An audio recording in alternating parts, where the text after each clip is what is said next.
ఓం survey భవంతు సుఖినః survey సంతు నిరామయాః survey భద్రాణి పశ్యంతు మా కశ్చిత్ దుఃఖభాగ్ భవేత్. ఓం సహనావవతు సహనౌ భునక్తు సహ వీర్యం కరవావహై తేజస్వినావధీతమస్తు మా విద్విషావహై. ఓం శాంతి శాంతి శాంతి. యత్ర యోగేశ్వరో కృష్ణః యత్ర పార్థో ధనుర్ధరః తత్ర శ్రీర్విజయో భూతిః ధ్రువా నీతిర్మతిర్మమ. ఓం శాంతి శాంతి శాంతి. గాయత్రి గారు చదువుతారా? మాం మహోదయ్. పార్థ వ్యపాశ్రిత్య మాం హి పార్థ వ్యపాశ్రిత్య ఏపి స్యుః పాపయోనయః ఏపి స్యుః పాపయోనయః స్త్రియో వైశ్యాస్తథా శూద్రాః స్త్రియో వైశ్యాస్తథా శూద్రాః తేపి యాంతి పరాం గతిం. తేపి యాంతి పరాం గతిం. మాం హి పార్థ వ్యపాశ్రిత్య ఏపి స్యుః పాపయోనయః మాం హి పార్థ వ్యపాశ్రిత్య ఏపి స్యుః పాపయోనయః స్త్రియో వైశ్యాస్తథా శూద్రాః తేపి యాంతి పరాం గతిం. స్త్రియో వైశ్యాస్తథా శూద్రాః తేపి యాంతి పరాం గతిం.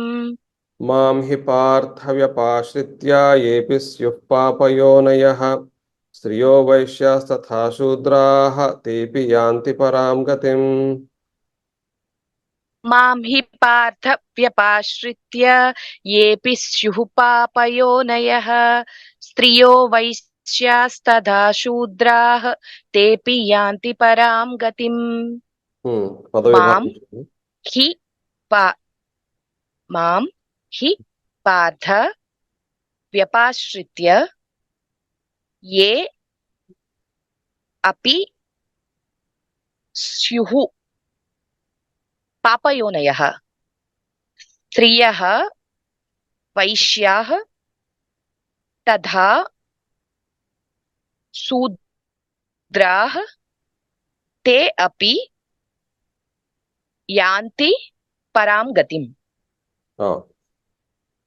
క్రియాపదం స్యుః ఒకటి ఉంది మహోదయ. యాంతి యాంతి. అయితే స్యుః అన్నప్పుడు బహువచనం. కే స్యుః అండ్ ఇదే ప్రయోగము స్యుః. స్యాత్ స్యాతాం స్యుః. అవును, అది విధిలింగ అదే సంభావనార్థాన్ని ఇస్తాడు మనకి. సంభావనార్థలింగ్.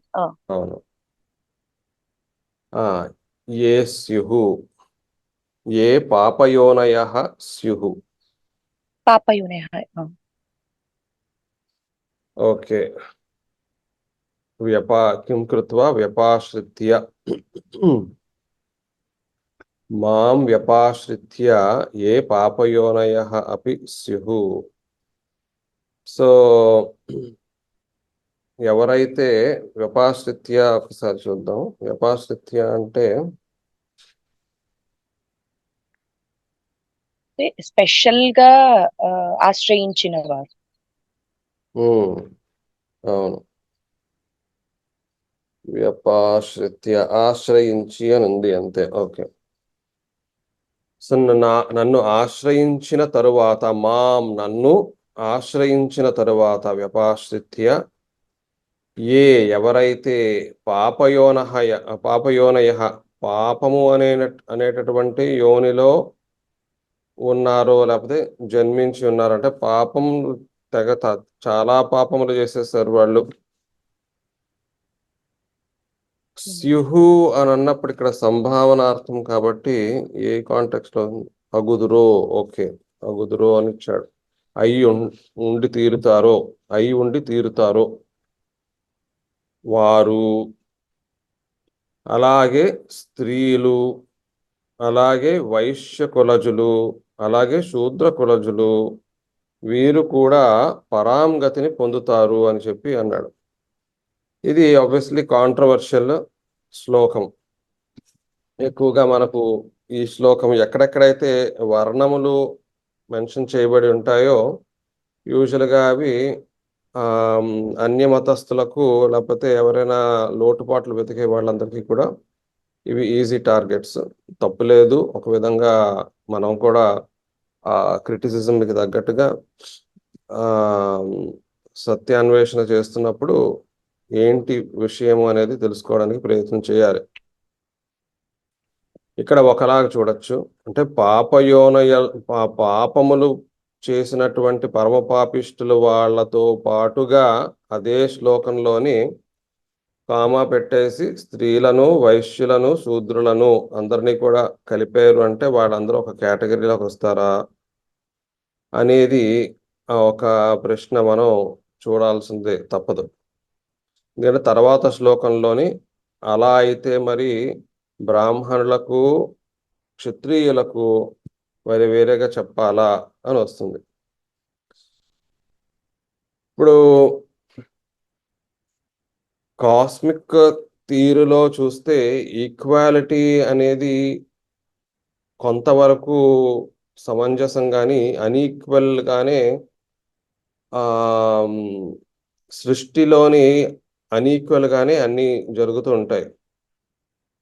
పాత్రలు బట్టి విభజించడం జరిగింది అని చెప్పి కూడా భగవద్గీతలోని చెప్పడం జరుగుతుంది.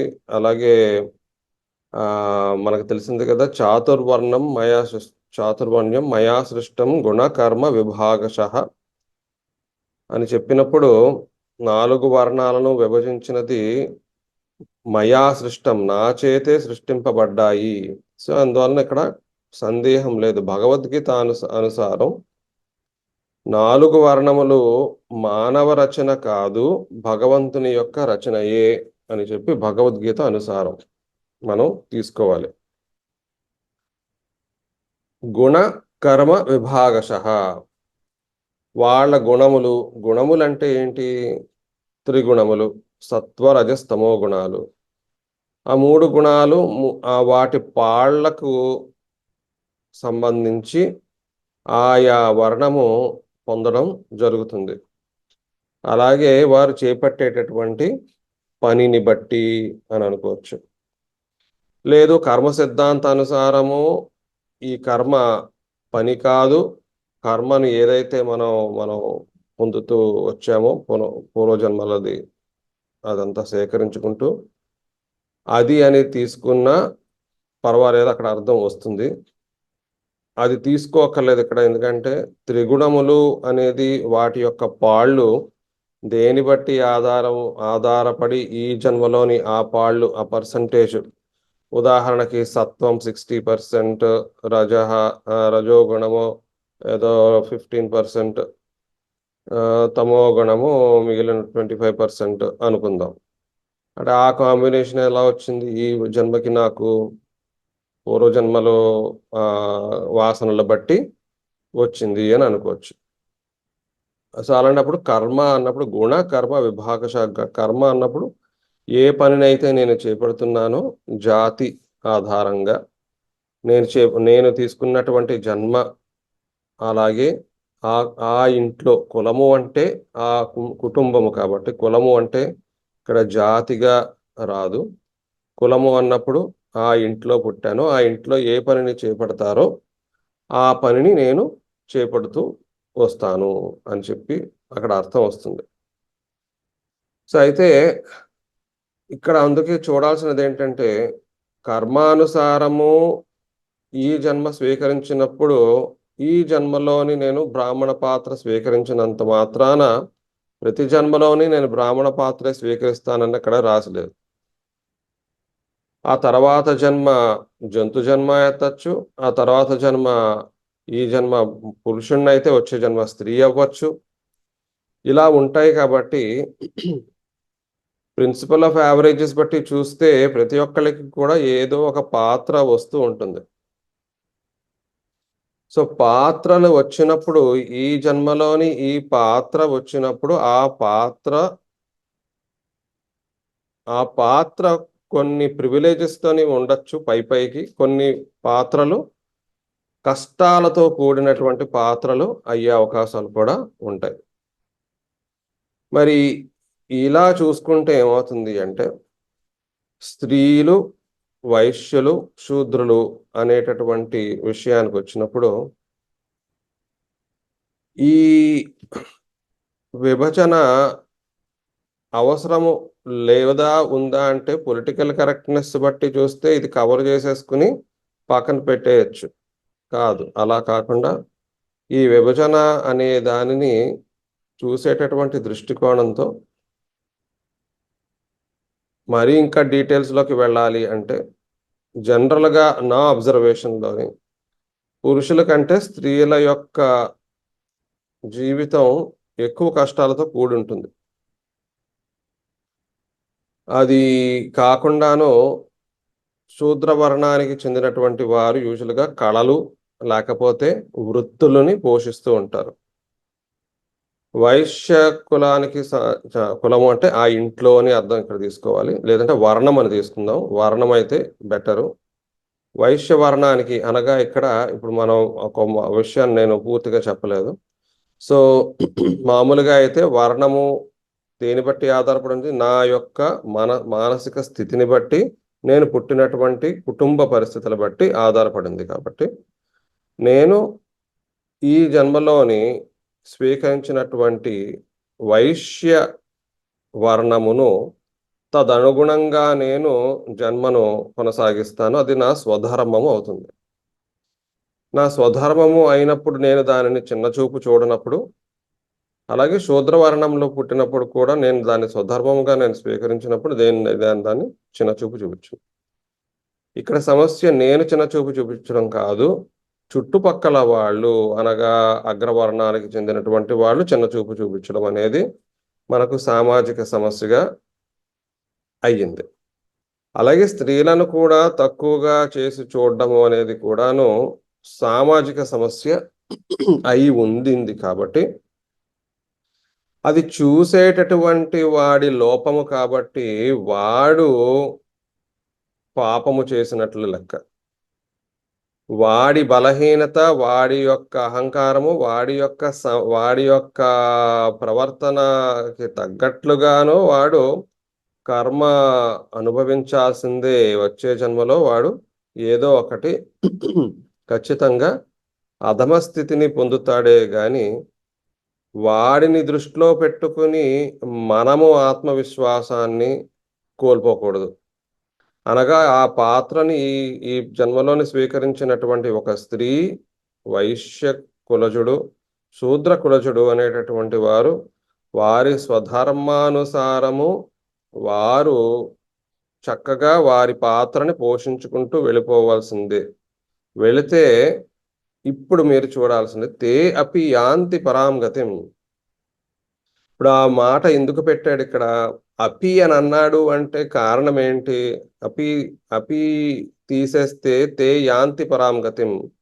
అపి యాంతి పరాంగతిం అన్నప్పుడు వారు కూడా అన్నాడు. వారు కూడా ఏమిటి? ఇక్కడ ఏదో కన్సెషన్ ఇచ్చినట్టు కదా. వారు కూడా అనగా ఆ కష్టమైనటువంటి పరిస్థితుల్లోని ఉన్నటువంటి ఈ జీవితం ఈసారికి అది కష్టమైనటువంటిది అయినప్పటికీ కూడా ఇప్పుడు శూద్రవర్ణానికి చెందినటువంటి వారు ఎప్పుడూ కష్టపడుతూ పని చేస్తూ ఉండాలి ప్రతిరోజు. వారికి పక్కన కూర్చుని ధ్యానం చేసేటువంటి సమయం దొరకకపోవచ్చు, అనేక ఏమిటంటారు అనుకూల పరిస్థితులు వారికి కలగకపోవచ్చు.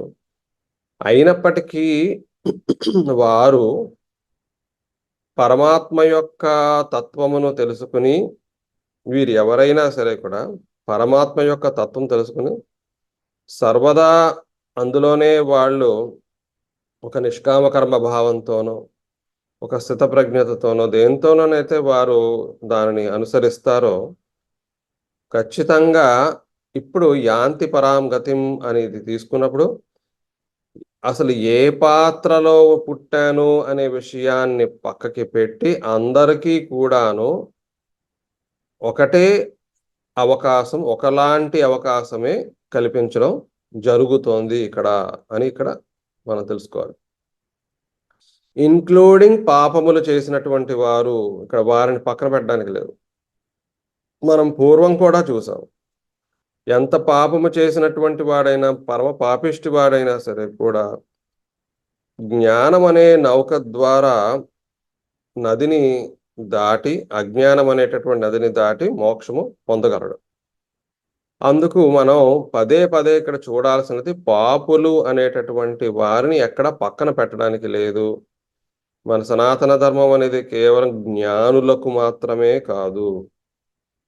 జ్ఞానులు, పండితులు అనేటటువంటి పదాలు ఎలా అయితే భగవద్గీతలో కనబడుతూ ఉంటాయో, పాపులు అనేటటువంటి పదం కూడా మనకు భగవద్గీతలో కనబడుతూ ఉంటుంది. వారికి పరిష్కారము కూడా ఇవ్వడం జరిగింది.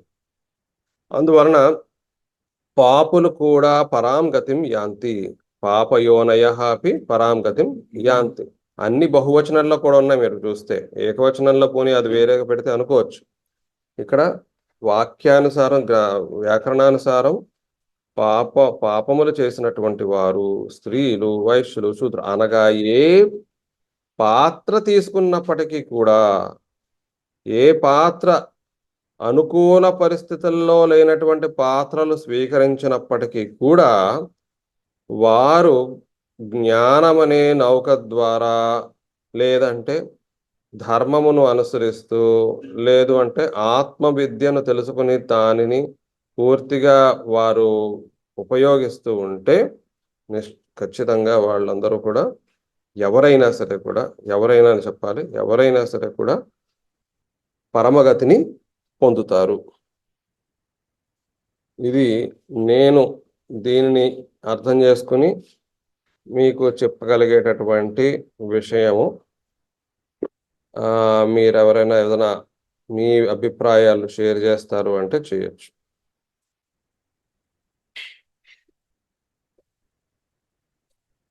ఆరు ప్రశ్న వచ్చే నెక్స్ట్ శ్లోకం చూద్దాం. అయితే అనుపన్న గారు నమస్కారం, చదువుతారా? ఇది ఎప్పుడునూ వినిపిస్తాను, చెప్పండి. ఈ ఈ శ్లోకం ఎప్పుడు కొంచెం మనసుకి డౌట్, సంశయాలు తెప్పించే శ్లోకమే. కానీ అది చూసుకుంటే, ఫిజికలీ చూసుకుంటే ఎప్పుడు పురుషులు కొంచెం స్ట్రాంగే. స్త్రీలు పురుషులు స్త్రీలకి ప్రొటెక్షన్ ఇచ్చే ఒక ఇది ఉంది ఎప్పుడును. తర్వాత మీరు చెప్పినట్టు స్త్రీలకి మేబీ బాధ్యతల వల్ల, వివిధ బాధ్యతల వల్ల భగవంతుడి నామం, భగవంతుడి సేవ అలాంటి చేసేది కొంచెం తక్కువ టైం కూడా దొరుకుతుంది. అక్కడ ఉద్దేశం ఉన్నా తక్కువ టైం దొరుకుతుంది. సో అలాంటి విషయం అనుకుంటే అప్పుడు వాళ్ళకు కూడా నన్ను ఆశ్రయిస్తే వాళ్ళకు కూడా మోక్షం తప్పకుండా పొందుతారు అని నేను అలా అర్థం చేసుకున్నా. అవునండి, okay. Bhagavad Gita gives redemption to all at any time. అవును, అది ఫోకస్ చెయ్యాలి. అది మనం పాజిటివ్గా దానిని కొంచెం ప్రొయాక్టివ్గా సొసైటల్ వెల్ఫేర్కి మనం ఎలాగ అన్వయించవచ్చు అనేది చూడాలి. మేకింగ్ ష్యూర్ దట్ ఇన్ఈక్వాలిటీస్ ఉన్నవి, వాటిని మనం societal inequalities in the name of political correction అనేది పక్కన పెడితే, నిజం వాస్తవ జీవితంలోని ఎటువంటి డిస్క్రిమినేషన్స్, అబ్యూజెస్ అవుతుంటాయో వాటిని తిరస్కరిస్తూ, but at the same time ఈ reality of not everybody can be equal at the same time due to అది దేర్ ఓన్ వారి యొక్క మానసిక స్థితి, circumstances that they are born in అని కూడా మనం ఆ రెండు డిఫరెన్షియేట్ చేయగలగాలి. అది ఫోకస్ చేయకూడదు, ఏది లేదో అది ఫోకస్ చేయకూడదు ఎక్కువ. ఓకే, నెక్స్ట్ శ్లోకం చదువుదామండి. అన్నపూర్ణ గారు మీరు చదువుతారా? చెప్పండి. కిం పునర్బ్రాహ్మణా పుణ్యాః కిం పునర్బ్రాహ్మణ పుణ్యాః భక్తా రాజర్షయస్తథా భక్తా రాజర్షయస్తథా అనిత్యమసుఖం లోకం అనిత్యమసుఖం లోకం ఇమం ప్రాప్య భజస్వ మాం. ఇమం ప్రాప్య భజస్వ మాం. కిం పునర్బ్రాహ్మణా పుణ్యాః భక్తా రాజర్షయస్తథా కిం పునర్బ్రాహ్మణ పుణ్యాః భక్తా రాజర్షయస్తథా అనిత్యమసుఖం లోకం ఇమం ప్రాప్య భజస్వ మాం. అనిత్యమసుఖం లోకం ఇమం ప్రాప్య భజస్వ మాం. కిం పునర్బ్రాహ్మణా పుణ్యాః భక్తా రాజర్షయస్తథా అనిత్యమసుఖం లోకం ఇమం ప్రాప్య భజస్వ మాం. కిం పునర్బ్రాహ్మణ పుణ్యాః భక్తా రాజర్షయస్తథా అనిత్యమసుఖం లోకం ఇమం ప్రాప్య భజస్వ మాం. కిం యా పునః బ్రాహ్మణాః పుణ్యాః భక్తాః, ఇది రాజర్షయః అనుకున్న మోదయ, రాజఋషయః విభజించమంటారు. అంతే, రాజర్షయః రాజఋషయః, రాజర్షయః రాజర్షయః రాజర్షయః రాజర్షయః తథా అనిత్యం అసుఖం లోకం ఇమం ప్రాప్య భజస్వ మాం. భజస్వ ప్రస్తుతానికి అదే కనబడుతుంది. రాజఋషి అంతే మోదయ. భజస్వ, కహ భజస్వ? ఇమం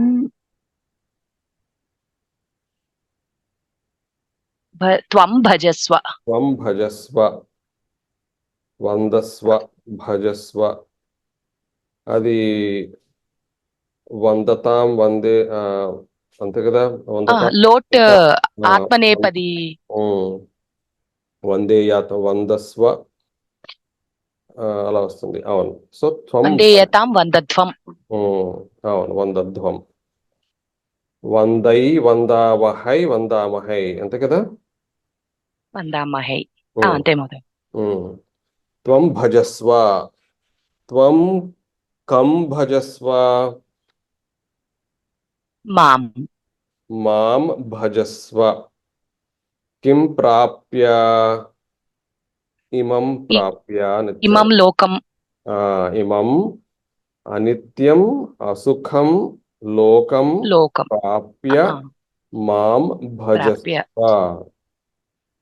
అయితే ముందర అది చూసేసుకుందాం. భజస్వ, నన్ను సేవించు. నన్ను సేవించు ఇన్స్ట్రక్షన్ ఇస్తున్నాడు. నన్ను మౌదయ్య, ఇక్కడ మాం ఒకటి కొంచెం నాకు అంటే ఇది ద్వితీయనేనా లేకపోతే షష్ఠీలోకి వస్తుందా అనేది. మమ కదా షష్ఠి అయితే. మమ ఇది ఏంటంటే అంటే నన్ను భజించి నా యొక్క భజన చేసిన తరువాత వాళ్ళు ఈ లోకము నుంచి అంటే అలా వస్తుందా? అలా అలా మార్చేసుకుంటారు మీరు. మామే, మాం ద్వితీయ విభక్తే కదా. మాం ద్వితీయనే మహోదయ.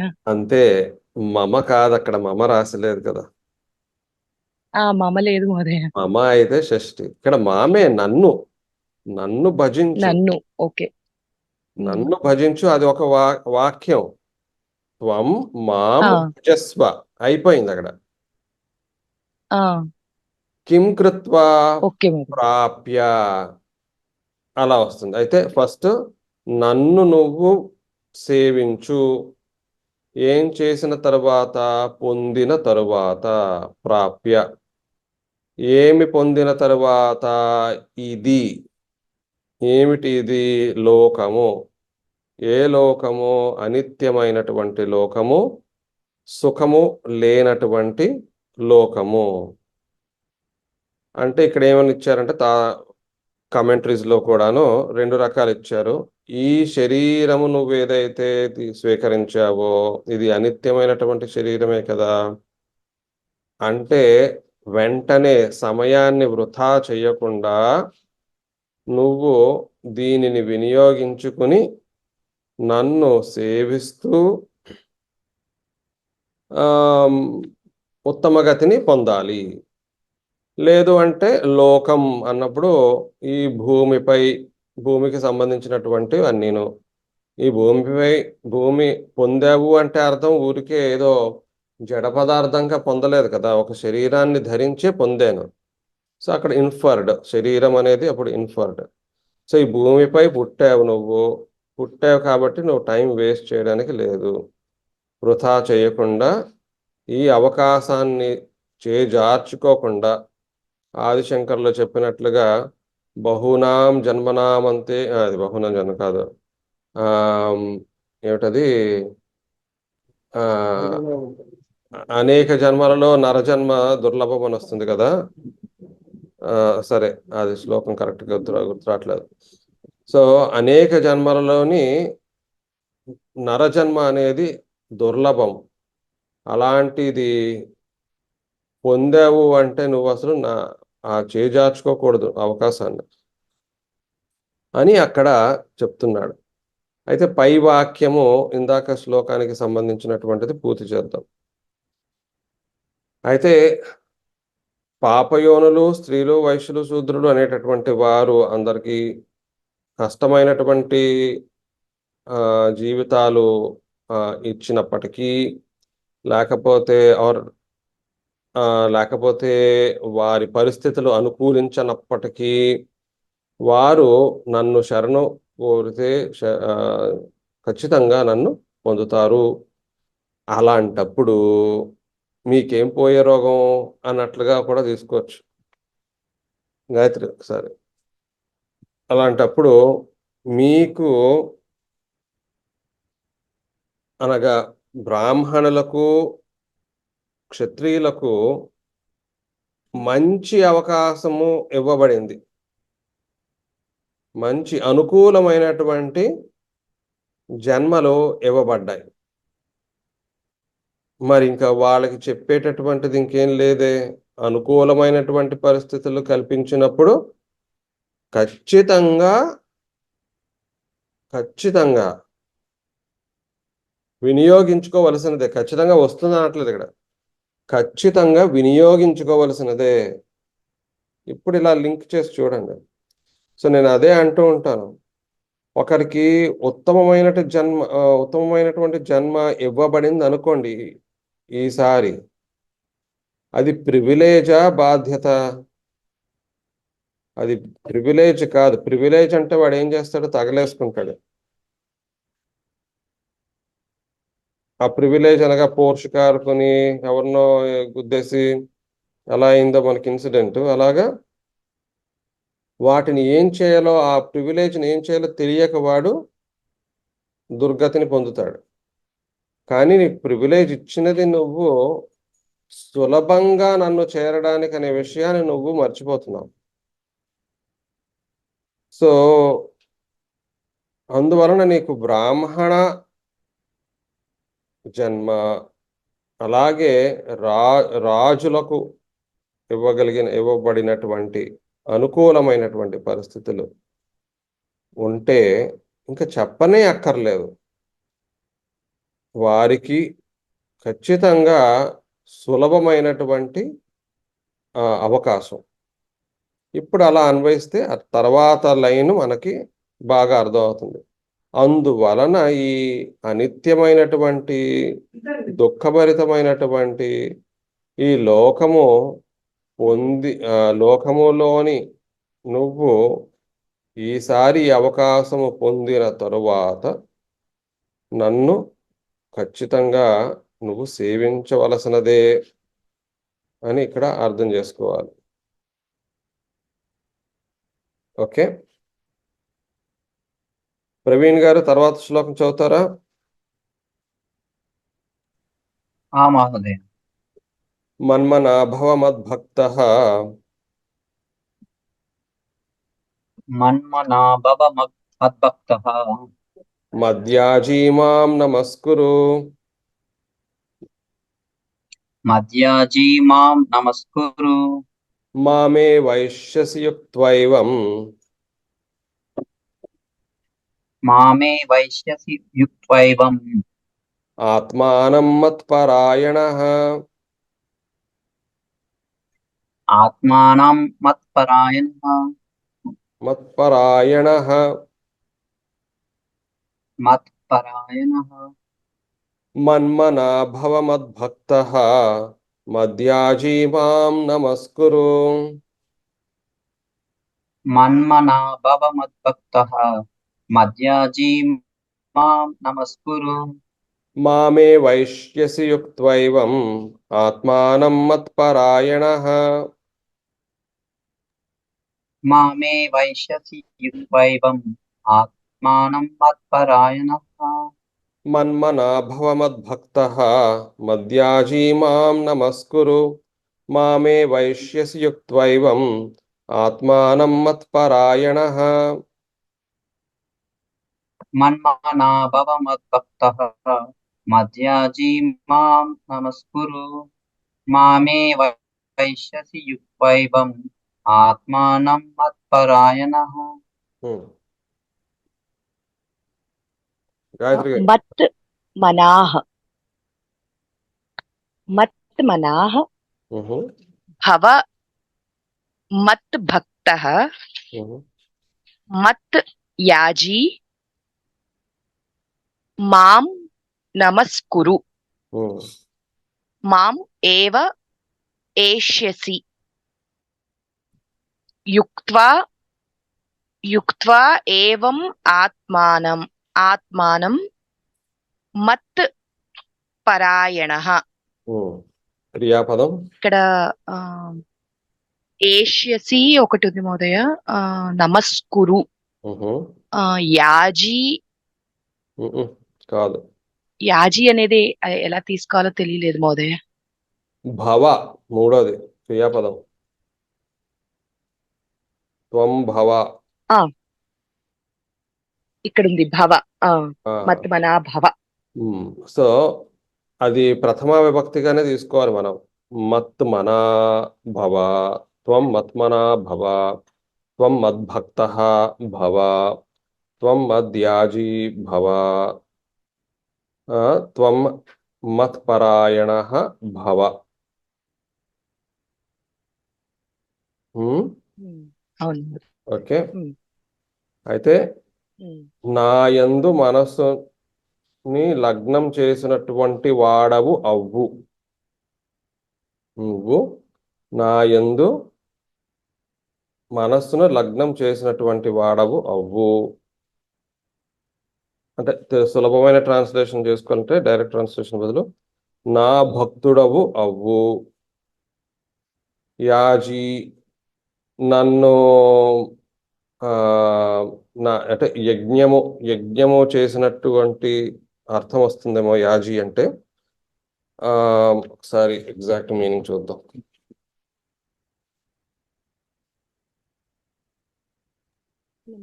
ఇంకా సోమయాజీ అలాగే నన్నే పూజించువాడవు. సరే పూజ అని ఇచ్చారు ఇక్కడ. నన్నే పూజించువాడవు అవ్వు భవ.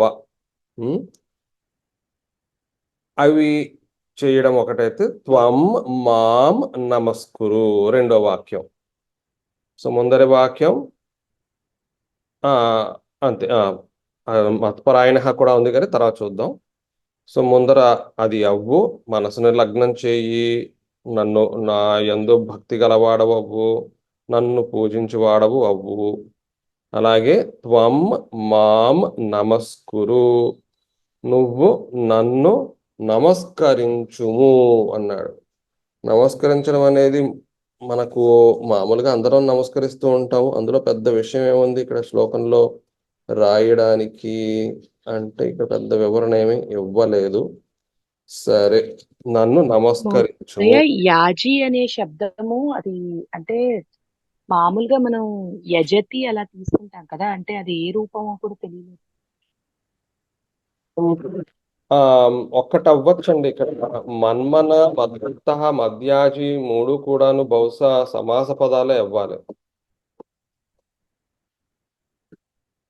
So okay. ఐ అంటే ఇన్ఫ్లుయెన్స్ జనరల్లీ మద్యాజి ఇక్కడ ఉండని అనుకుంటున్నానే కానీ మీరు అడిగిన ప్రశ్న యాజ్ ఇట్ ఈజ్ యాజీ అనేది ఏ రూపంలో వచ్చింది అనేది చెప్పడం ప్రస్తుతానికి నాకు అసాధ్యం. నేను మామూలుగా ఆ, ఇది మన కర్తరియ లంగా లట్ట అలా చూస్తే అందులో ఆ యజస్వ అలాగే యజత అలాగే వచ్చేయండి, కానీ యాజీ కనపడలేదు మోదయ. క్రియాపదం బట్టి మీరు చూస్తున్నారు. ఇక్కడ యాజనం చేసేటటువంటి వాడు యాజీ అయ్యాడు, అందువలన వాడు ప్రథమ విభక్తి. యజనం చేసేవాడు యాజీ. కరెక్ట్ మోదయ. అందువలన వాడు ప్రథమ విభక్తిలో ఉన్నాడు. అందువలన అవి సమాస పదాలుగానే మనం చూడాలి. మన్మన, మద్భక్త, మద్యాజీ. అవి చెయ్యగా, అలా అవ్వగా, చెయ్యగా కాదు అలా చెయ్యగా అంటే మళ్ళీ క్రియాపదం అయిపోతుంది. అవ్వగా, అలా అవ్వగా. అందుకే నేను సరేను నా యందు మనసును లగ్నం చేసినటువంటి వాడవు అవ్వు, వాడవు అని అన్నప్పుడు అది ప్రథమ విభక్తి. నా యందు భక్తి కలవాడవు అవ్వు,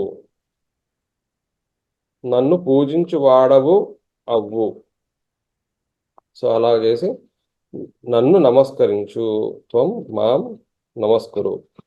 తర్వాతది మొదయ ఇది అంటే మీరు ఇప్పుడు చెప్పారు కదా మొదయ, యజతే యహ యాజీ అంటే ఇప్పుడు మనం ఆ ధని గుణి ఇలా చెప్తాం కదా, అలా కూడా తీసుకోవచ్చా మొదయ?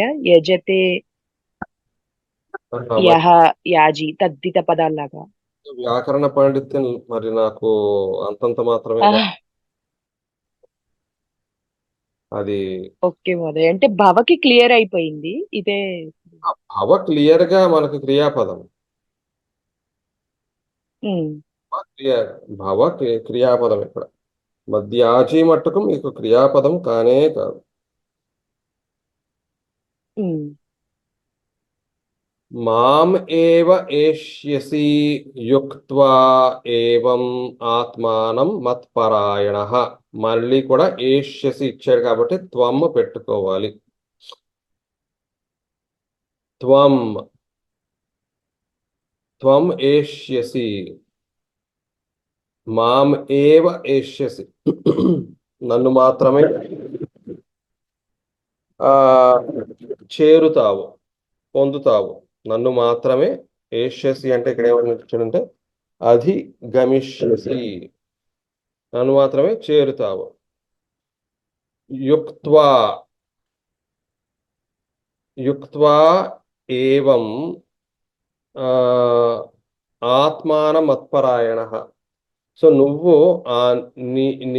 నిన్ను నీవు మత్పరాయణః చేసుకొని, ఆత్మానం మత్పరాయణః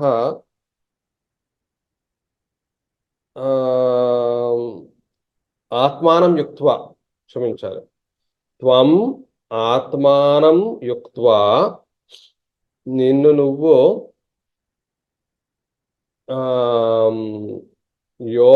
యోగము అనేటటువంటిది అనుసంధానం చేసుకున్న తరువాత మత్పరాయణుడవై నాయందే రమిస్తూ ఉన్నటువంటి వాడవు అయి ఉండడం, ఇవన్నీ చేయడము చేత మాం ఏవ ఏష్యసి, నన్ను మాత్రమే పొందుతావు. సంస్కృతంలో ఏం రాశారంటే తస్మాత్ మయి ఏవ మనః నివేశ్య మద్భక్తః చ భూత్వా, అనగా నాయందే మనస్సుని లగ్నం చేసి నా భక్తుడవు అయి, మాం ఏవ పూజయ, నన్ను మాత్రమే పూజించు, ఏన దేనితోనైతే మదేక మనస్కః, నాయందు నేను మాత్రమే ఉన్నాను అనేటటువంటి దృష్టితోని నమస్కారము చేస్తూ ఉమ్, భవాన్ సమాహిత సన్ అన్నప్పుడు ఇక్కడ ఎక్కడి నుంచి వచ్చింది ఇక్కడ కానీ ఆ అంతా కూడా నేనే ఉన్నాను అనే భావంతో సమాహిత సన్ అంతే మాం ఏవ ప్రాప్నోతి చివరకు నన్ను మాత్రమే పొందుతావు అని ఇచ్చాడు. విద్యారణ్య గారి తాత్పర్యార్థం ఒకసారి చూద్దాం. నాయందే మనస్సు గలవాడవును నా భక్తుడవును నన్నే పూజించి వాడవును అగుము నాకు నమస్కరింపుము. ఈ ప్రకారముగా చిత్తము నాయందే నన్నే పరమగతిగా ఎన్నుకొనిన వాడవై తుదకు నన్నే పొందగలవు. రెండు ఒకలాగే వచ్చారు ఇక్కడ. దీంతో 9వ అధ్యాయం ముగిసింది. ఓం తత్సదితి శ్రీమద్భగవద్గీతాసుపనిషత్సు బ్రహ్మ విద్యాయాం యోగశాస్త్రే శ్రీకృష్ణార్జున సంవాదే రాజవిద్యా రాజగుహ్యయోగో నామ 9వ అధ్యాయః. ఓకే, 10వ అధ్యాయం మహోదయ చెప్పండి ప్రవీణ్ గారు. చిన్న ఇది నాకు ఎక్కడో నేను ట్రాక్ తప్పిందేమో నాకు అర్థం కావాలి. నన్నే పొందుదురు నన్నే పూజింపుము అని ఫ్రమ్ ద బిగినింగ్ నుంచి చెప్తున్నారు కదా. నన్నే అంటే ఇక్కడ ఎవరు అసలు? అంటే ఆ ఇతర దేవతలు పూజించిన వాళ్ళను వాళ్ళని పొందుతారు, కానీ అది అవిధి పూర్వకమైనదని కొన్ని శ్లోకాల్లో చెప్పాడు కదా, అవును, ఒక శ్లోకంలో. అది కొంచెం క్లారిటీ రావట్లేదు. అంటే నేనేమనుకున్నా అంటే ఏ దేవతను పూజించినా అందులో ఉన్న పరమాత్మ, అన్ని దేవతలు ఉన్న పరమాత్మ ఒకడే కాబట్టి ఎవరిని పూజించినా నువ్వు అల్టిమేట్ గా పరమాత్మనే చేరుదు అని అనుకుంటున్నాను. కానీ ఇక్కడ నన్నే పూజింపు అంటే నన్నంటే ఇక్కడ అంటే నిరాకారమైనటువంటి బ్రహ్మ రూపం అన్నంట, లేకపోతే ఏంటి అన్నట్టు. నిస్సంకోచంగా శ్రీకృష్ణుడు అనే శరీరం కాదు అక్కడ, పరమాత్మ. ఓకే, అందుకే కొంతమంది ఏమంటారంటే భగవద్గీతలో కొన్ని శ్లోకాలు కృష్ణుడు చెప్తాడు, కొన్ని శ్లోకాలు పరమాత్మ చెప్తాడు అంటారు. అంటే దాని అర్థం ఏంటంటే వేరే వేరే వాడు చెప్పినట్లు కాదు. కృష్ణుడు ఫర్ ఇన్స్టెన్స్ ఒక స్నేహితుడిగా అర్జునుడితోనే వ్యవహరిస్తున్నటువంటి అప్పుడు లౌకిక కాన్వర్సేషన్ లాగే ఉంటుంది అది.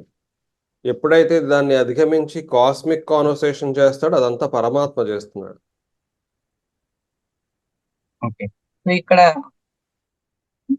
ఏ దేవతను పూజించినా అంటే ఎవరినైనా పూజించి వాళ్ళ వాళ్ళ లోకాలకు వెళ్తావు, కానీ నన్నే పూజించమంటే పరమాత్మ అయినటువంటి నిరాకారమైన రూపంలో నన్ను పూజించమని అర్థం, అంతేనా?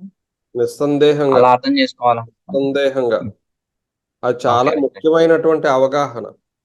చాలా మందికి అది లేక డైల్యూట్ చేసేసి మళ్ళీ మళ్ళీ పరమాత్మ అంటే ప్రతి రూపంలోనే ఉన్నాడు, నేను రాయినే పూజిస్తాను, నేను విగ్రహారాధన చేస్తాను, లేకపోతే పటాలను పెట్టుకుని చేస్తాను అని అండం వల్ల ఇంకెవరు సర్లే పాపం నొచ్చుకుంటారు కదా అని చెప్పి ఎవరు అక్కడ వితండవాదం చెయ్యరు. కానీ వితండ అనగానే లేదు, వాదన చెయ్యరు. కానీ మీరు అన్నది అక్షరాల అల్టిమేట్ రియాలిటీ అదే. అది నిరాకార స్వరూపమైనటువంటి నా ఆత్మను నేను తెలుసుకోగలగడమే ఆధ్యాత్మిక గమ్యము. సో ఇంకోటి నన్ను నేను ఇక్కడ తెలుసుకోవడం పరమాత్మను తెలుసుకున్నట్టే. కాబట్టి ఆత్మకున్నటువంటి లక్షణాలన్నీ కూడా అన్నిటినీ కూడా వివరించడం జరిగింది భగవద్గీతలో. ఇంకా అంటే మిగతా దేవతలందరూ ఉన్నారు అని కూడా చెప్తున్నాడు ఇండైరెక్ట్, అంతే కదా?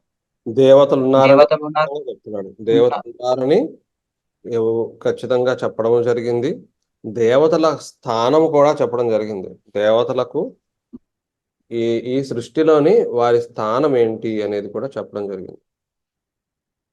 కానీ వారి గమ్యం కాదు, వారు గమ్యము కానే కాదు.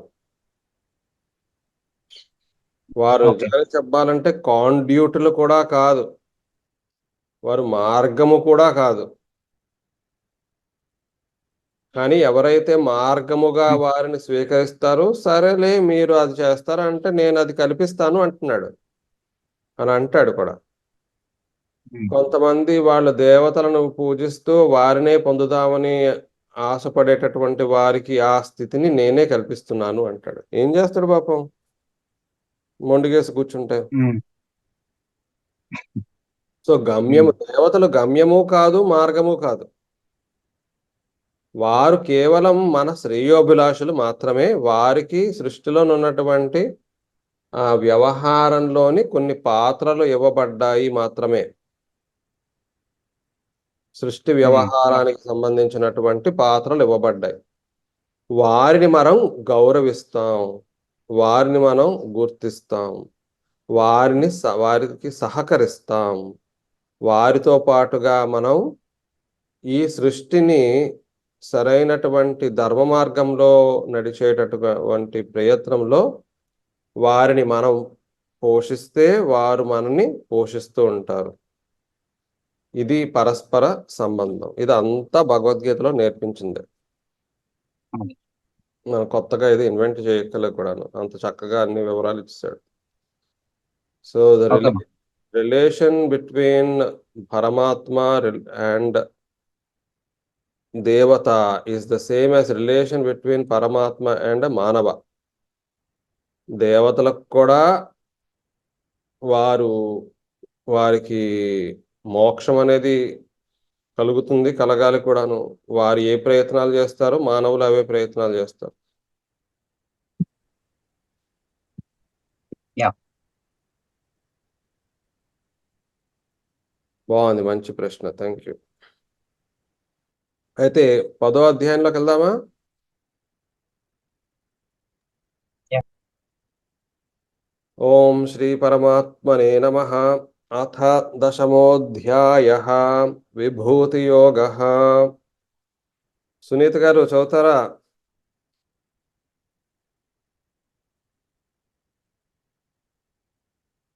లేదండి, నాకు అసలు తెలుగు కష్టమే, సంస్కృతము కష్టమేనండి, సారీ.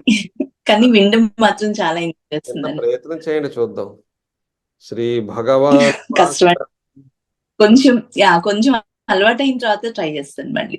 సరే, గాయత్రి గారు. శ్రీ మహోదయ. భగవాచ శ్రీ భగవానువాచ భూయ ఏవ మహాబాహో భూయ ఏవ మహాబాహో శృణు మే పరమం వచః శృణు మే పరమం వచః యత్తేహం ప్రీయమాణాయ యత్తేహం ప్రీయమాణాయ వక్ష్యామి హితకామ్యయా. వక్ష్యామి హితకామ్యయా. భూయ ఏవ మహాబాహో శృణు మే పరమం వచః భూయ ఏవ మహాబాహో శృణు మే పరమం వచః యత్తేహం ప్రీయమాణాయ వక్ష్యామి హితకామ్యయా. యత్తేహం ప్రీయమాణాయ వక్ష్యామి హితకామ్యయా. భూయ ఏవ మహాబాహో శృణు మే పరమం వచః యత్తేహం ప్రీయమాణాయ వక్ష్యామి హితకామ్యయా. భూయ ఏవ మహాబాహో శృణు మే పరమం వచః యత్తేహం ప్రీయమాణాయ వక్ష్యామి హితకామ్యయా. శ్రీ భగవానువాచ భూయః ఏవ మహాబాహో శృణు మే పరమం వచః యత్ తే అహం ప్రీయమాణాయ వక్ష్యామి హితకామ్యయా. వక్ష్యామి ఇంకొకటి ఉంది మరి, శృణు. శృణు. శృణు. కః శృణు? త్వం శృణు. త్వం శృణు. త్వం కం శృణు? కిం శృణు? పరమం వచః. భూయః వచః వచః శృణు. భూయః ఏవ వచః భూయః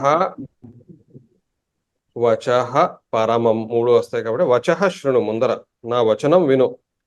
వచః శృణు. ఆ కస్య వచనం మమ వచనం మే శృణు మమ పరమ వచనం వచనం నా వచనం కీదృశం వచనం పరమం వచనం ఉత్తమ పరమం వచనం.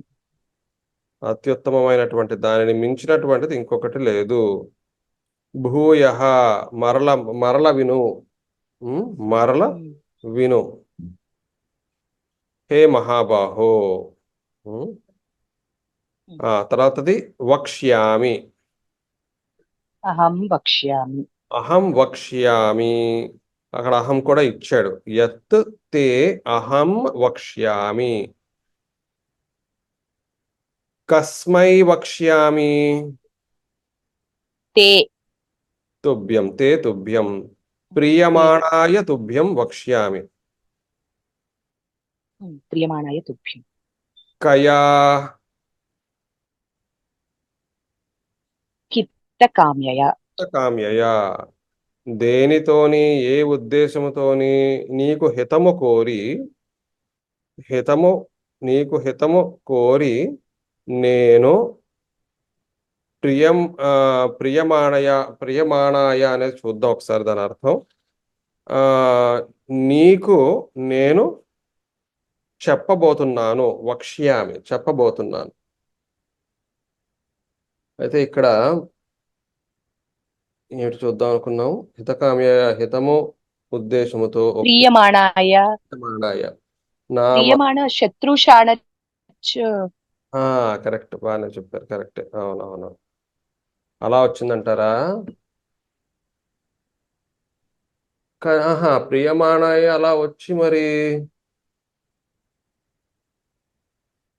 ప్రియమాణ అది ప్రథమ విభక్తి అవుతుంది.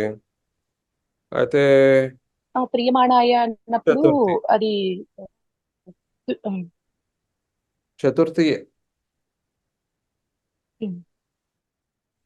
పుంలింగము. విశేషణం అవదండి, అన్నారు కదా. విశేషణం అవదా? విశేషణం కింద మరి ఇక్కడ ప్రియమాణాయ అది షానచ్ ప్రయోగములోని ఎలా వస్తుంది? షానచ్ ప్రియమాణ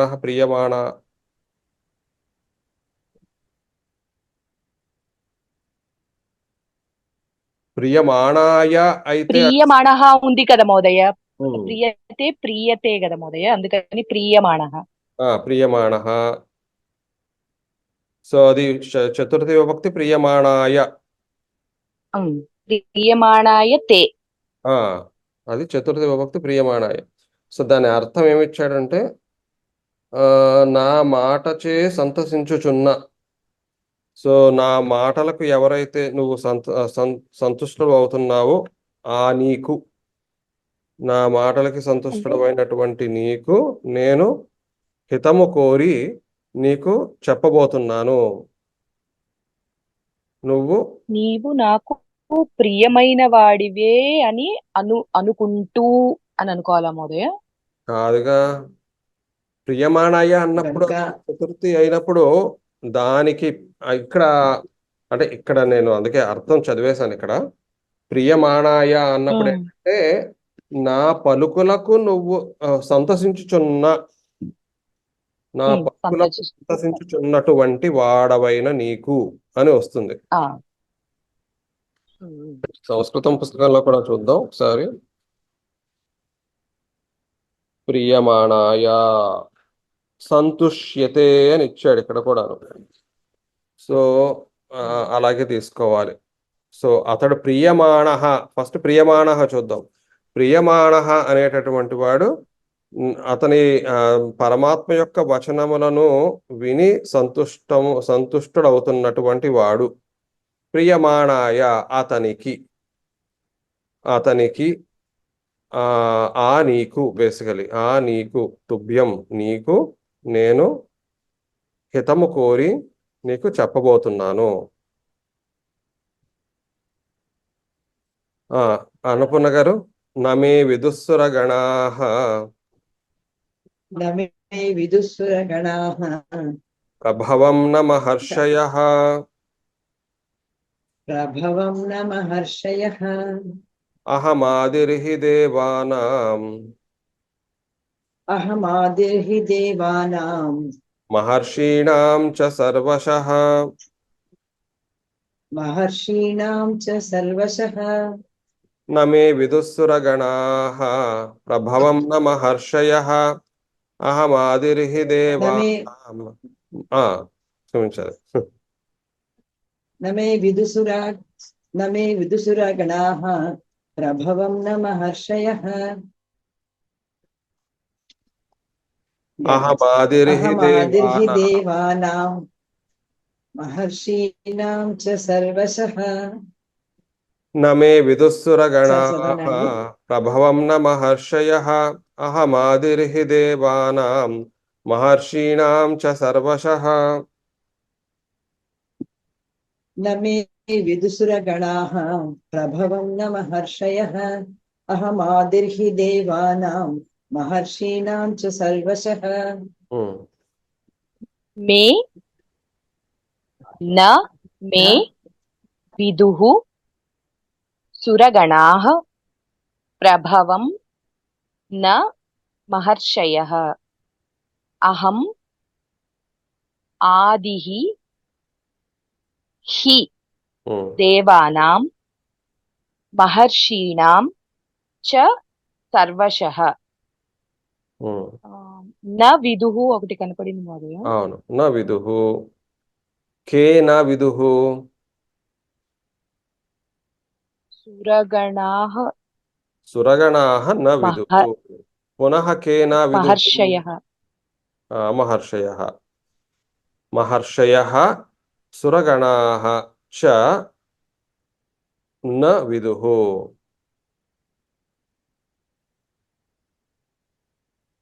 కిం న కం న విదుః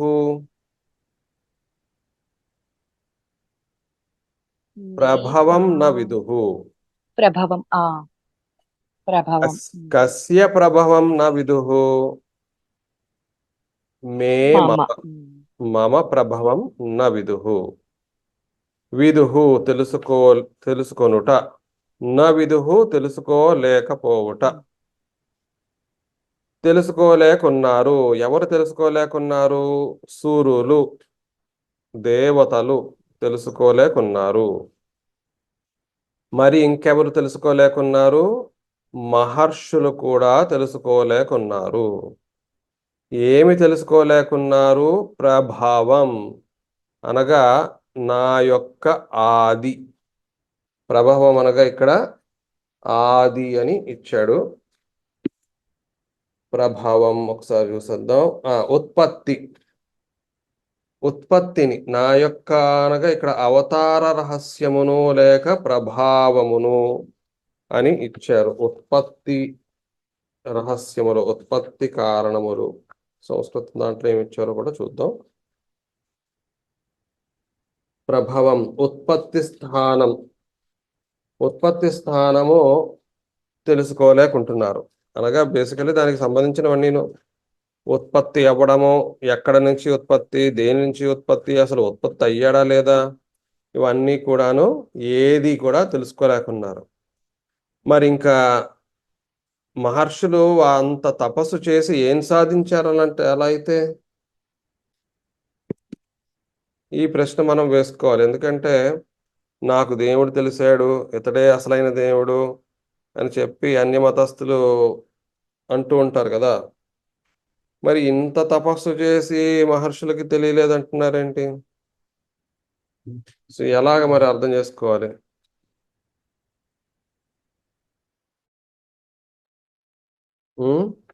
ఏమంటారు నా కృప లేకుండా నా కృప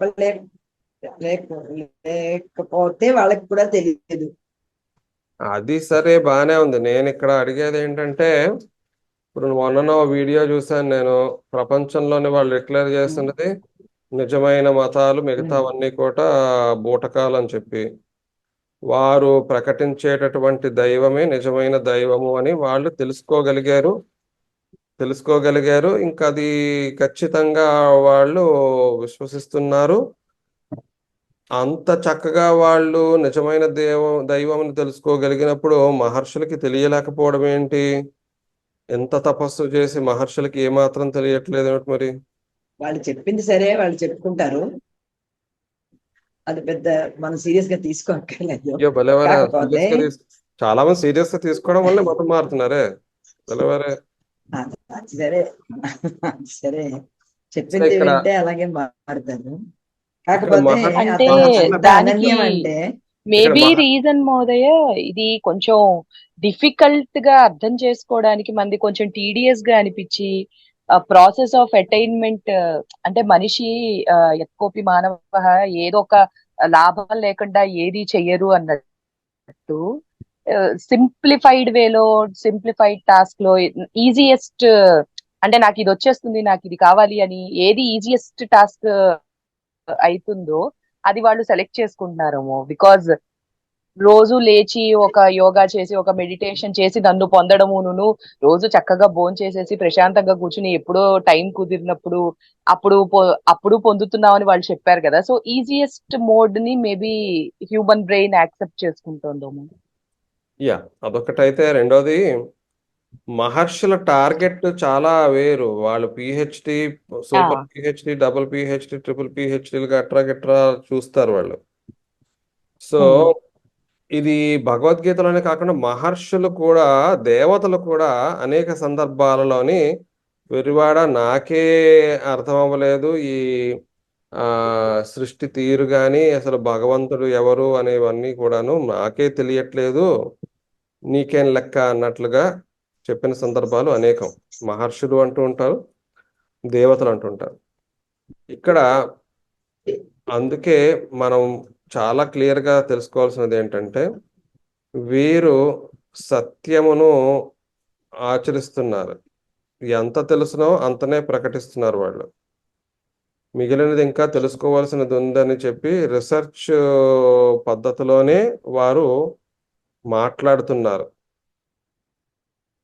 అన్నీ తెలుసునని ఎప్పుడు కూడా ఒక రీసెర్చరు విరవేగడం నేను కూడా చూడలే. రీసెర్చ్ ఆర్టికల్ రాసిన తర్వాత more needs to be done on this, further studies are recommended అంటాడు. అంతేగాని now everything has been done, no more research is required అని ఎప్పుడు అవ్వడం అనలే. అలాంటిది I have understood God now, no need to search beyond this is what God is అంటే ఎలా అయిపోతుంది? ఇక్కడ అయ్యే అవకాశం లేదు. సో ఇది మన పద్ధతి. మన పద్ధతిలోనే ఏంటంటే we are always on our own individual journey. మన యొక్క సాధన మనది మాత్రమే. అందువలన వారందరికీ కూడా తెలుసుకోవడం అనేది సాధ్యం కావట్లే. నమే విదుహు సురగణాహ మహర్షయ ప్రభవం నా విదుహు. నా యొక్క ఉత్పత్తి తీరు, స్థానము వగైరా ఏది కూడా వారు తెలుసుకోలేకున్నారు. అంత పరమ గోప్యమైనటువంటి రహస్యము అది. గోప్యము అన్నప్పుడు నాకు ఇప్పుడు పంచేంద్రియాలు ఉన్నాయి. ఈ పంచేంద్రియాలకు సృష్టి తీరు గాని భగవంతుడు అనేటటువంటి తెలుసుకోవడం జరగట్లేదంటే అది గోప్యము అని అర్థం. అనగా ఈ 5 ఇంద్రియాలకు కనబడినటువంటిది గోప్యము. అలాగే వీళ్ళందరికీ కూడా గోప్యమైనటువంటి విషయం. తర్వాతది అహం ఆదిహి హి దేవానాం మహర్షీనాం చ సర్వశః. అస్మి అని పెట్టుకోవాలి. ఇక్కడ అస్మి అనేది క్రియాపదం యాడ్ చేసుకోవాలి. అహం దేవానాం ఆదిహి అస్మి. నేను దేవతలకే ఆది, వారు పుట్టుటకు కారణము నేనే. మహర్షీనాం ఆదిహి, నేను మహర్షులు పుట్టడానికి కూడా ఆది నేనే. అలాగే సర్వశః, అలాగే అందరికీ కూడా నేనే ఆదిని అని ఇక్కడ చెప్పాడు. తర్వాతది ప్రవీణ్ గారు. యో మహోదయ మామజనాదిం చ యో మామజమనాదించ వేత్తి లోకమహేశ్వరం వేత్తి లోకమహేశ్వరం అసమ్మూఢః సమర్థ్యేషు అసమ్మూఢః సమర్థ్యేషు సర్వపాపైః ప్రముచ్యతే. సర్వపాపైః ప్రముచ్యతే. యో మామజమనాదిం చ వేత్తి లోకమహేశ్వరం యో మామజమనాదించ వేత్తి లోకమహేశ్వరం అసమ్మూఢః సమర్థ్యేషు సర్వపాపైః ప్రముచ్యతే. అసమ్మూఢః సమర్థ్యేషు సర్వపాపైః ప్రముచ్యతే. యో మామజమనాదిం చ వేత్తి లోకమహేశ్వరం అసమ్మూఢః సమర్థ్యేషు సర్వపాపైః ప్రముచ్యతే. యో మాం జమనాదించ వేత్తి లోకమహేశ్వరం అసమ్మూఢః సమర్థ్యేషు సర్వపాపైః ప్రముచ్యతే. సో అక్కడ యోమా యః అజం అని వచ్చింది కాబట్టి యోమామజమనాదించ అని వస్తుంది. ఓకే గాయత్రి గారు. యః మాం అజం అనాదిం చ వేత్తి లోకమహేశ్వరం అసమ్మూఢః సః మర్త్యేషు సర్వపాపైః ప్రముచ్యతే. వేత్తి ప్రముచ్యతే మహోదయ. కహ వేత్తి యః వేత్తి యహ యః వేత్తి యహ కం వేత్తి మాం అజం అనాదిం చ వేత్తి లోకమహేశ్వరం. లోకమహేశ్వరం. యహ మాం ఎవరైతే మాం నన్ను వేత్తి తెలుసుకోగలుగుతున్నారో ఏమని అజం నాకు జన్మ లేదు అనాది ఆది అంతము లేదు లోకమహేశ్వరం లోకపాలకుడను లోకములన్నిటికీ ఈశ్వరుడను అని తెలుసుకోగలుగుతున్నారు. యహ అసమ్మూఢః యహ సహ వచ్చింది కాబట్టి ఎవరైతే సహ అతడు అసమ్మూఢః అతడు జ్ఞానిగా ఆపోజిట్ తీసుకోవాలి. అతడు అసమ్మూఢ మూర్ఖత్వము లేదు మూర్ఖత్వము లేనటువంటి వాడు అతడు. కేషు ఎవరి యందు మర్త్యేషు మర్త్యేషు మర్త్యలోకము నివసించేటటువంటి వారి యందు అంటే మనుష్యుల యందు మృత్యువు చెందేటటువంటి వాడు మర్త్యుడు మర్త్యః. సో మర్త్యేషు మనుష్యుల యందు అలాగ మరణము అనేటటువంటి జన్మ మరణ చక్రములోని తిరిగేటటువంటి వారి యందు అతడు మూఢుడు కానటువంటి వాడు అనగా జ్ఞాని.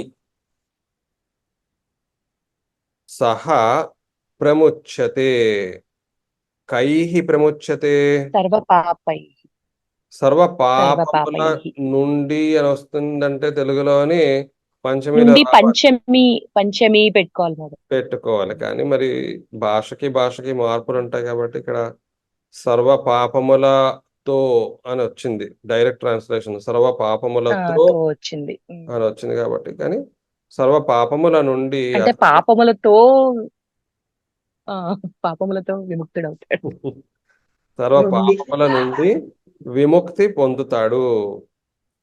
ఎవరైతే నా యొక్క దివ్య జ్ఞానమును పొందుతారో అతడు సర్వ పాపములను తొలగించుకుంటాడు మోక్షము పొందుతాడు. తర్వాత గాయత్రి గారు. బుద్ధిర్జ్ఞాన సమ్మోహః బుద్ధిర్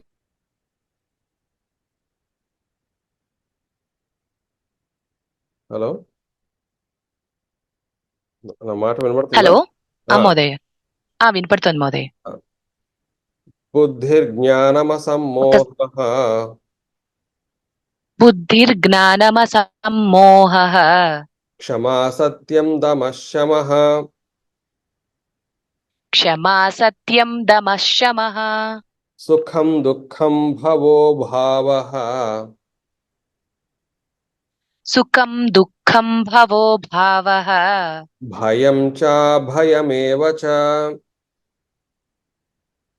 భయం చ భయమేవ చ బుద్ధిర్జ్ఞానమసమ్మోహః క్షమా సత్యం దమః శమః బుద్ధిర్జ్ఞా బుద్ధిర్జ్ఞాన బుద్ధిర్జ్ఞానమసమ్మోహః క్షమా సత్యం దమః శమః సుఖం దుఃఖం భవో భావః భయం చ భయమేవ చ సుఖం దుఃఖం భవో భావః భయం చ భయమేవ చ బుద్ధిర్జ్ఞానమసమ్మోహః క్షమా సత్యం దమః శమః సుఖం దుఃఖం భవో భావః భయం చ భయమేవ చ బుద్ధిర్జ్ఞానమసమ్మోహః క్షమా సత్యం దమః శమః సుఖం దుఃఖం భవో భావః భయం చ భయమేవ చ. బుద్ధిః జ్ఞానం అసమ్మోహః అంతేనా మహోదయ? అంతే. క్షమా సత్యం దమః శమః సుఖం దుఃఖం భవః అభావః భయం చ అభయం ఏవ చ. చ. అయితే ఇక్కడ ఏది కనపడట్లేదు. తర్వాత శ్లోకం కూడా కలిపే చదువుకోవాలి. But time okay. చూసుకుంటే తర్వాత క్లాస్ లో చేయొచ్చు, కానీ ఇది చూద్దాం. అయితే ఆ సంతి అని పెట్టుకుందాం మనం. ఎందుకు తర్వాత శ్లోకం చూసేద్దాం, ఎందుకంటే అక్కడ భవంతి వచ్చింది. అహింసా సమత మొత్తం చదివేద్దాం. అహింసా సమతా తుష్టి తపోదానం యశో యశః భవంతి భావా భూతానాం మత్త ఏవ పృథక్ విధాః. చదివేయండి. అహింసా సమతా తుష్టిః అహింసా సమతా తుష్టిః.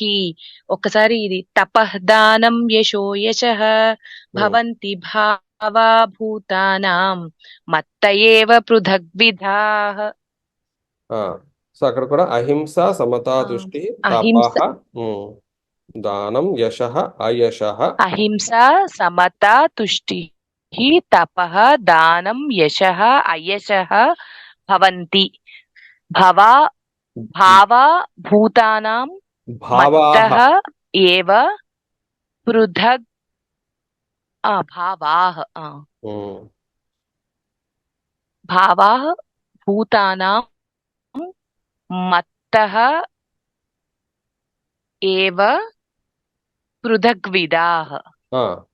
అయితే ఇప్పుడు రెండు శ్లోకాలు కలిపి చూసేసుకుంటే భవంతి భావాహ వచ్చాయి కాబట్టి ఇవన్నీ కూడాను భావములు, అనేక రకములైనటువంటి భావములు. ఎవరి యొక్క? భూతానాం, ప్రాణుల యొక్క. మత్తః ఏవ పృథక్ విధాః పృథక్ విధాః భావాః భవంతి. నా నుండే వచ్చాయి అంటున్నాడు. ఇవన్నీ కూడాను అక్కడ చూస్తే మంచి గుణాలు ఉన్నాయి, అన్డిజైరబుల్ గుణాలు కూడా ఉన్నాయి. బుద్ధి అనగా ఇంటలెక్ట్, జ్ఞానము. జ్ఞానము అనగా ఇక్కడ ఏమిచ్చారంటే లౌకిక జ్ఞానం అని ఇచ్చారు ఇక్కడ. అసమ్మోహ అంటే ఏమాత్రము వ్యామోహం లేకపోవడం. ఒకసారి చూసేద్దాం నేను. అసమ్మోహ అంటే మోహరాహిత్యం. అవును. క్షమాగుణము అనగానే ఏంటంటే ఓర్పు. ఇంగ్లీష్ లో ఫోర్ బేరెన్స్ అంటాడు. క్షమ, ఓర్పు. సత్యం, సత్యవాదము. దమహ అన్నప్పుడు ఏంటంటే బాహ్యేంద్రియాల యొక్క నియంత్రించడం, వాటిని నియంత్రించడం, బాహ్యేంద్రియాలను నియంత్రించడం. శమః అన్నప్పుడు ఏంటంటే అంతఃకరణాల దాని గురించి కొంచెం చెప్తాను. అంతఃకరణాల యొక్క నియంత్రణ. సుఖము, దుఃఖము, భావాహ, అభావః. అభావః అంటే లేకపోవడము. భావః అంటే ఒకసారి చూద్దాం. పుట్టుక, ఉత్పత్తి. ఉత్పత్తి లేకపోవడము, నాశము. అభావ అంటే నాశం. సో ఉత్పత్తి, నాశము.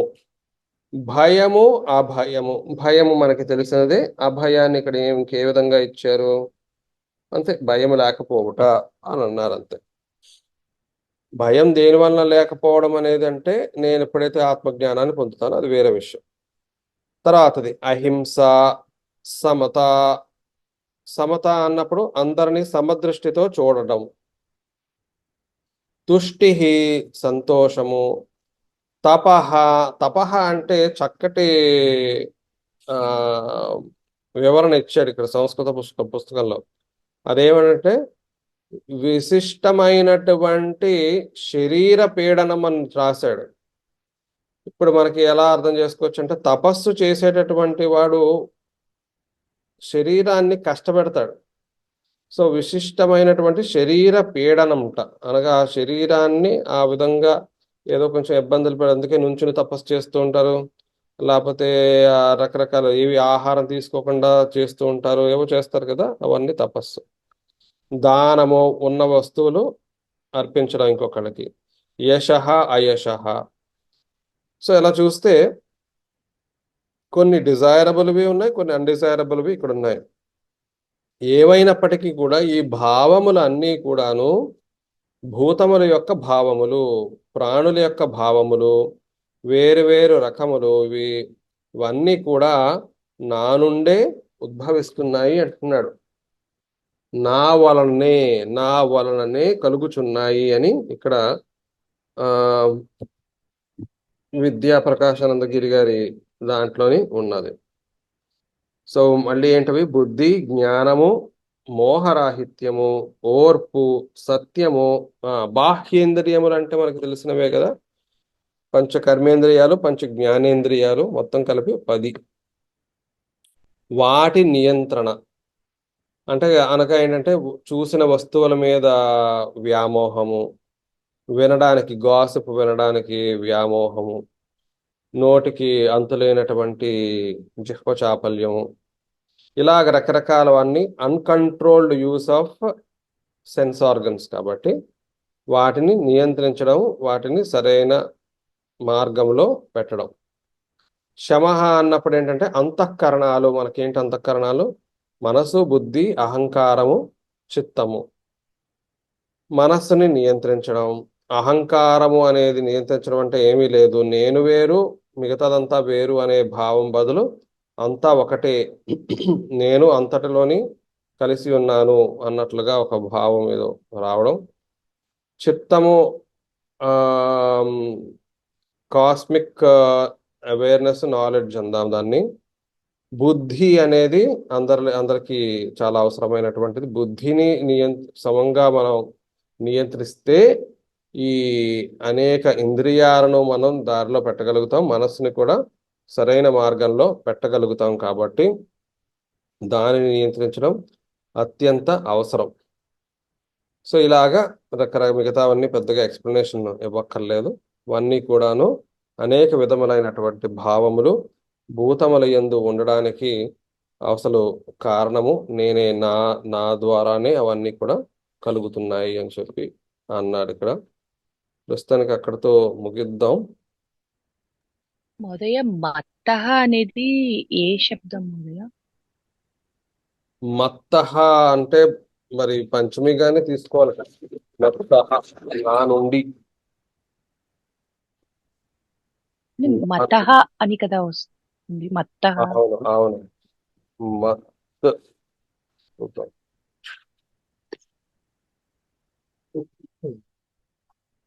సమస్య ఏంటంటే ఇక్కడ మనం సంస్కృత భారతి పుస్తకాల్లో మొదటి 4 అధ్యాయాలు చక్కగా వివరంగా ఇస్తారు, తర్వాతవన్నీ క్లుప్తంగా ఇస్తారు. ఇవన్న మత్తహ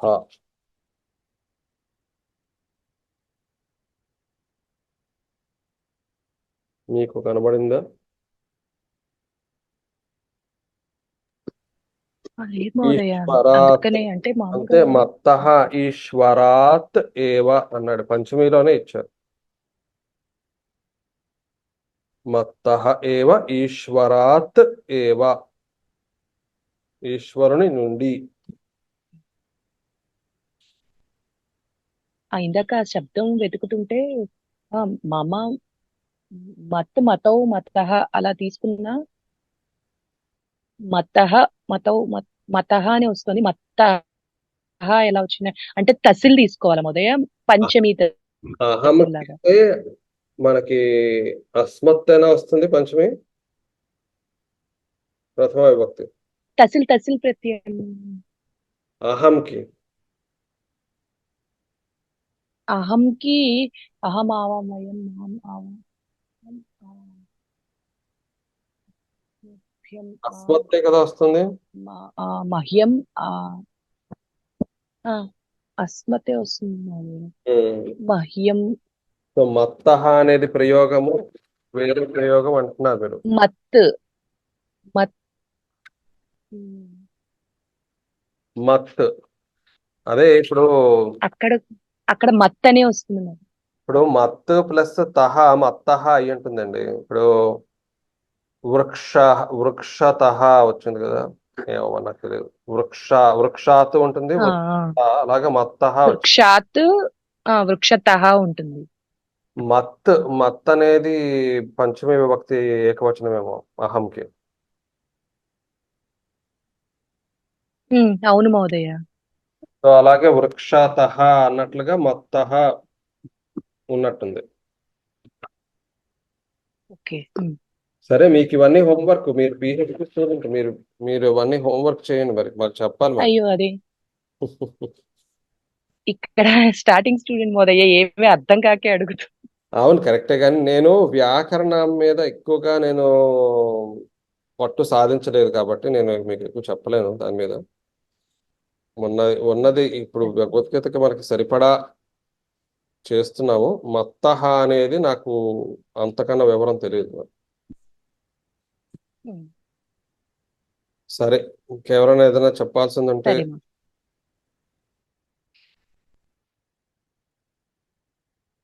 ముగిద్దామా ఇంకా?